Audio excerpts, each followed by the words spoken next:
அஸ்ஸலாமு அலைக்கும்.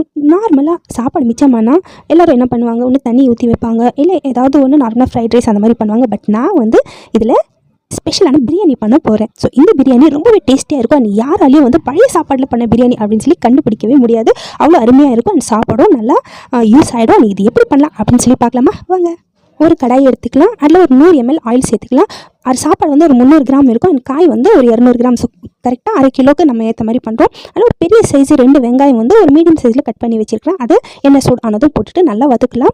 Colour change ஆகிற வரைக்கும் வதக்கினா போதும். அதுக்கப்புறம் வந்து ஒரு 4 பெரிய சைஸ் தக்காளி நீட்டாக கட் பண்ணி வச்சுருக்கிறேன். அதையும் வந்து இதில் சேர்த்துட்டு நல்லா வதக்கிக்கலாம். இந்த அளவுக்கு இருக்கணும். நல்லா வதக்கிட்டு இதுவும் வந்து நல்லா கலர் சீக்கிரமாக வதங்கிறதுக்கு கொஞ்சம் கல் உப்பு சேர்த்துக்கிறேன். கல் உப்பு சேர்த்துக்குங்க, உடம்புக்கு ரொம்ப நல்லது அப்படின்னு சொல்கிறாங்க. ஸோ தக்காளி நல்லா வதங்கிடுச்சு. இந்த ஸ்டேஜில் ஒரு ஸ்பூன் இஞ்சி பூண்டு பேஸ்ட்டு சேர்த்துட்டு இஞ்சி பூண்டு பேஸ்ட்டில் இருக்கிற அந்த வாசனை மொத்தம் போகிற மாதிரி நல்லா வதக்கி எடுத்துக்கலாம்.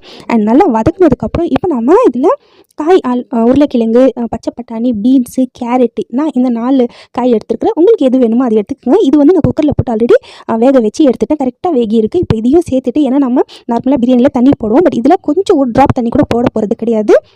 இது நல்லா மிக்ஸ் பண்ணிவிட்டு இதில் தேவையான அளவுக்கு காரத்துக்கு ஏற்ற மாதிரி மிளகாய் தூள் சேர்த்துக்கலாம். நான் 2 ஸ்பூன் சேர்த்துக்கிறேன். சேர்த்துட்டு நல்லா மிக்ஸ் பண்ணிக்கலாம்.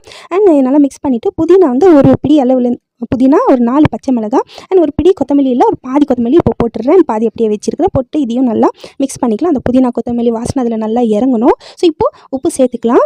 அதை டேஸ்ட் பண்ணி பார்த்துக்கலாம். உப்பு கொஞ்சம் கம்மியாக இருக்குது. ஸோ அதனால் வந்து இன்னும் கொஞ்சம் சேர்த்துக்கிறேன். அண்ட் காய் வேக வைக்கிறப்ப கூட நான் உப்பு சேர்த்துக்கல கொஞ்சம் கூட, ஏன்னா நம்ம தண்ணியெல்லாம் சேர்க்க போகிறது இல்லை. அதனால் உப்பு பார்த்து பண்ணுங்கள். அண்ட் ஃபைனலாக வந்து ஒரு அரை லெமன் வந்து இதில் பிழிஞ்சிடலாம். நான் வந்து பட்டை, லவங்கம், கிராம்பு இதெல்லாம் எதுவுமே சேர்க்கலை. கரம் மசாலா எதுவுமே சேர்க்கலை. கவனிச்சிக்கோங்க.